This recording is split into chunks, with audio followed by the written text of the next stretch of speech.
everyone, what's up?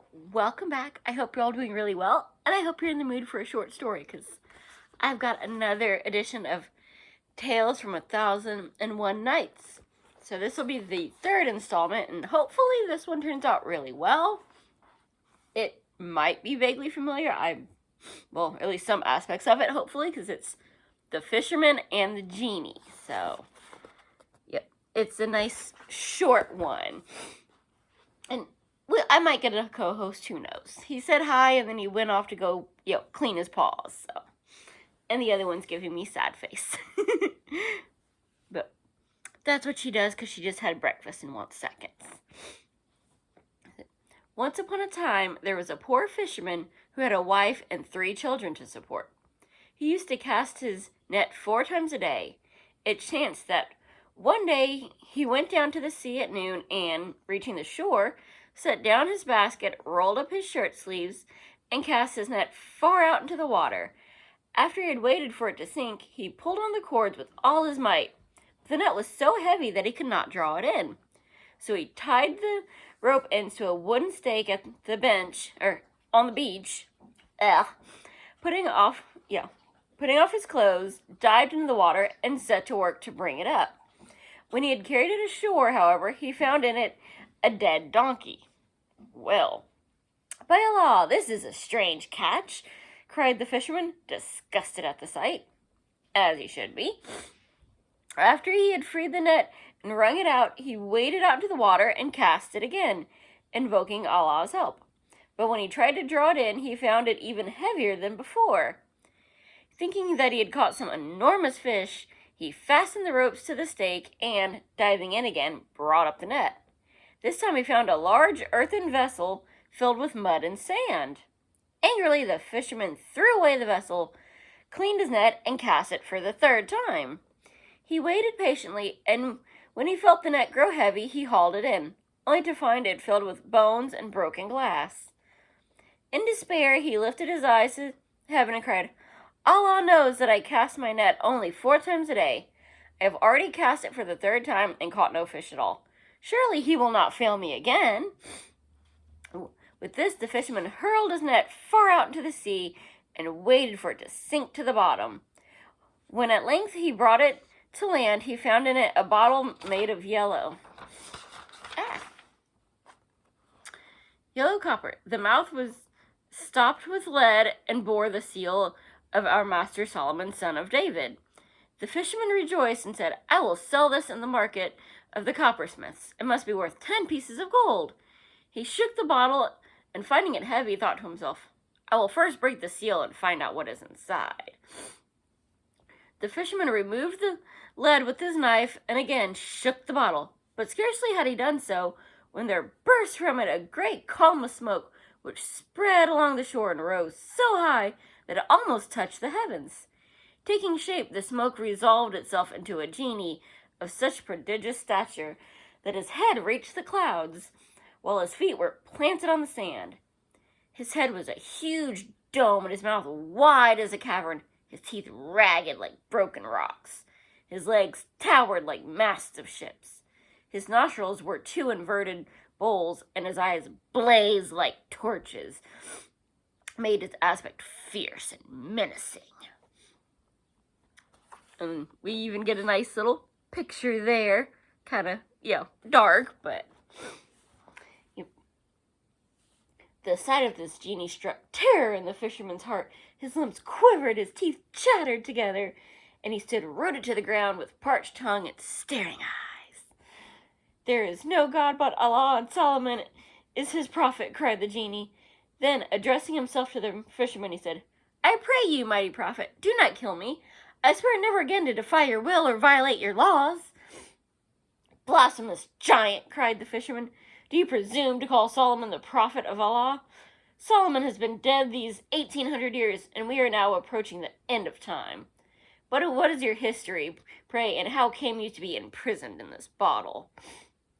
On hearing these words, the genie replied sarcastically, "Well then, there is no God but Allah. Fisherman, I bring you good news." "What news?" said the old man. "News of your death, horrible and prompt," replied the genie. Well, that's not like Aladdin at all, unless you're thinking of Jafar. Then may heaven's wrath be upon you, ungrateful wretch, cried the fisherman. Why do you wish my death, and what have I done to deserve it? Have I not brought you up from the depths of the sea and released you from your imprisonment? But the genie answered, choose the manner of your death, and the way that I shall kill you. Come, waste no time. But what crime have I committed? Cried the fisherman. Listen to my story, and you shall know, replied the genie. Be brief, then, I pray you, said the fisherman, for you have wrung my soul with terror. Know, began the giant, that I am one of the rebel jinn who, together with Sakhr the genie, mutinied against Solomon, son of David.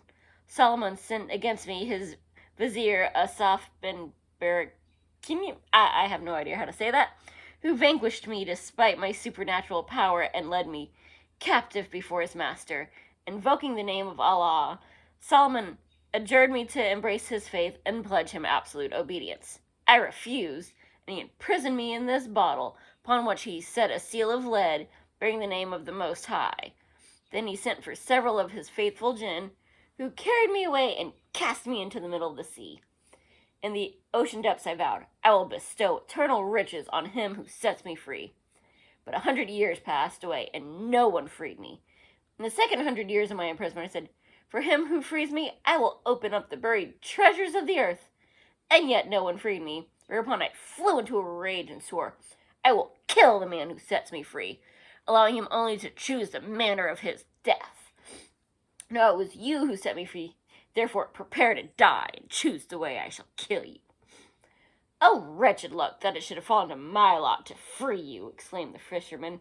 Spare me, mighty genie, and Allah will spare you. Kill me, and so shall Allah destroy you. You have freed me, repeated the genie. Therefore, you must die. Chief of the jinn, cried the fisherman, will you thus quite good with evil? Enough of this talk. Kill you I must. At this point the fisherman thought to himself, though I am but a man and he is a genie, my cunning may yet overreach his malice.